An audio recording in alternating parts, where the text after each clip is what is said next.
बिस्मिल्लाहिर्रहमानिर्रहीम। अस्सलाम वालेकुम। इस्लामिक वर्ल्ड में आप सबको खुशामदीद। दोस्ती ज़िंदगी का बहुत ही खूबसूरत एहसास है, पुरसुकून एहसास है। इंसान जब अपनी दोस्त में बैठता है ना, तब अपनी मुश्किलों के हल निकाल लेता है, तब अपनी परेशानियों से हल्का महसूस करता है। लेकिन दोस्ती हम औरतों की अक्सर हम पर भारी पड़ती है। तो आज हम इसी टॉपिक पे बात करेंगे।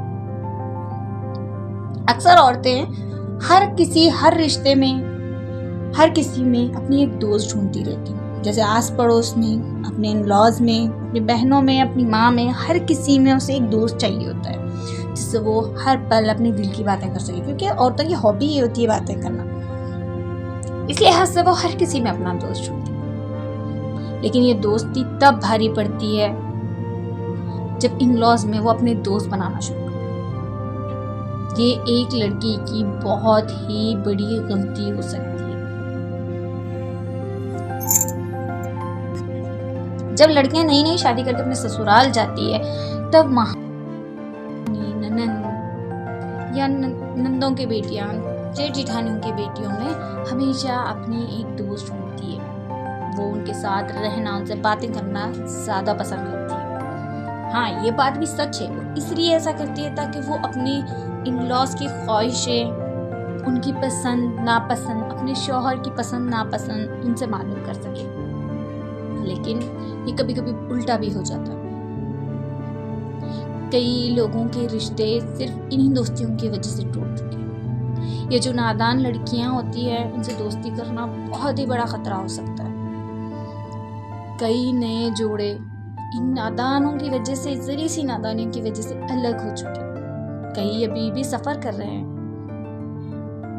लिहाजा हमें ख्याल रखना चाहिए, हमें दोस्ती किसी से नहीं करनी, हमें सिर्फ बड़ों से।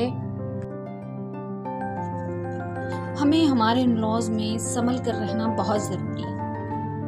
हमें बड़ों में रहना, बड़ों का सुनना। हमें ये याद रखना चाहिए कि हम वहाँ रिश्ते निभाने गए, हमें रिश्ते निभाना है, बड़ों का अदब करना है और ऐसे नादानों से दूर रहना।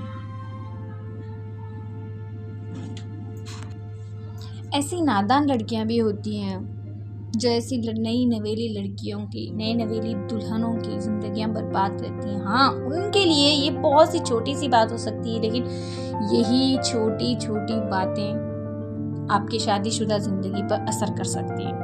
आपके सास, आपके ससुर, आपके इन-लॉज के जो करीबी रिश्ते हैं, ख़ास तौर पे आपके हस्बैंड के बीच में अगर कोई गलत छोटी सी बात भी पड़ गई ना, तो आपके रिश्ते खतरे में आ सकते हैं।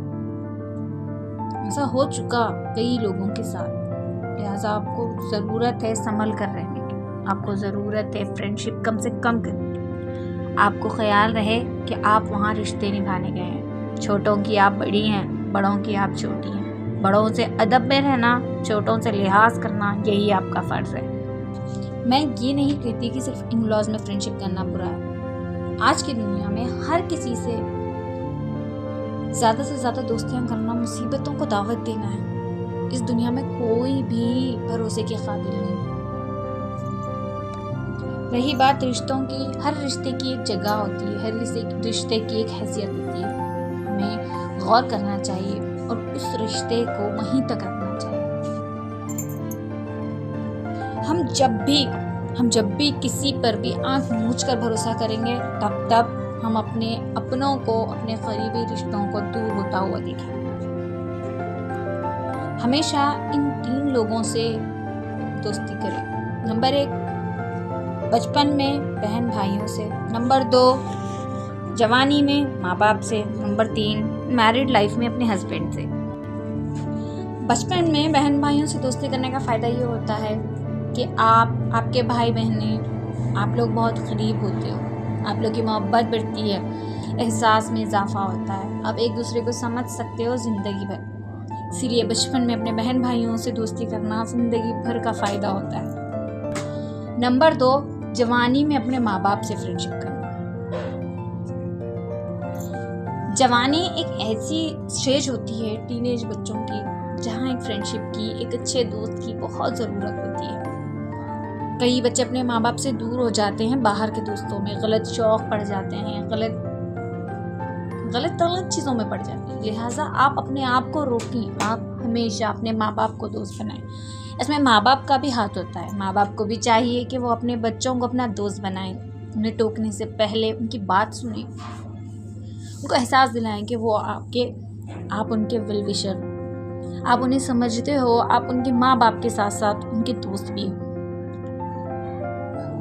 इससे आप में और आपके बच्चों में या फिर बच्चों में और माँ बाप में मोहब्बत बढ़ती है और ये मोहब्बत आखिरी दम तक चलती है। इसी तरह नंबर 3, अपने हस्बैंड को दोस्त बनाना। देखिए, जब हम नए घर जाते हैं, नए रिश्ते बनाते हैं, तो सिर्फ ये एक रिश्ता निभाने के लिए इन सारे रिश्तों को निभाते हैं। इस रिश्ते को मजबूत करने के लिए हम सारे रिश्तों को मजबूत बनाने में लगे होते हैं, लेकिन कुछ गलतफहमियों की वजह से ये रिश्ता कमज़ोर पड़ने लगता है। इसलिए हमें चाहिए कि हम अपने शौहर को पहले अपना दोस्त बनाएं, पहले अपना दोस्त वहाँ सिर्फ अपने शौहर को बनाएं। मैं फिर एक बार कहूँगी, अपने शौहर को अपना दोस्त बनाएं। शौहर तो वो होता ही है, जिम्मेदारियाँ तो वो निभाता ही है, लेकिन अपना दोस्त बनाना, अपनी दिल की बातें उसके साथ करना, अपनी कमियाँ और दूसरों की बातें उससे करना आपके लिए फ़ायदेमंद हो सकता है। वो आपको समझा सकता है, वो आपकी बातें अपने दिल में रख सकता है। मैं उन सारी लड़कियों से गुजारिश करती हूँ कि जब शादी होकर आप नए घर जाएं तो आप अपने शौहर को अपना दोस्त बनाएं। बाकी रिश्तों में अदब, लिहाज सब बरकरार रखें। मैं ये नहीं कहती कि आप सारे रिश्तों से दूर हो जाएं, लेकिन हर रिश्ते की एक जगह होती है, हर रिश्ते की अपनी एक हैसियत होती है, एक जगह होती है। उस रिश्ते को उसी जगह रखें जिसके वो लायक हो। किसी को भी ज़्यादा इम्पोर्टेंस ना दे, क्योंकि वो आप में और आपके शौहर में दूरियां पैदा कर सकती हैं। इस वीडियो में बस इतना ही। आज की वीडियो आपको पसंद आई हो तो मेरी इस वीडियो को लाइक ज़रूर करें, और अगर कोई ज़रूरतमंद हो, कोई नई शादीशुदा लड़की हो या शादी होने वाली, उन लड़कियों को ये वीडियो ज़रूर पहुँचाएँ ताकि उन्हें आगे चलकर उनकी हेल्प हो सके। और तो और, अगर आप मेरे चैनल पर नए हैं तो मेरे चैनल को सब्सक्राइब ज़रूर करें। दुआ करती हूँ अल्लाह आपको खुश रखे, अमान में रखे। आप भी मेरे लिए दुआ करें। नेक्स्ट वीडियो तक के लिए अल्लाह हाफिज़।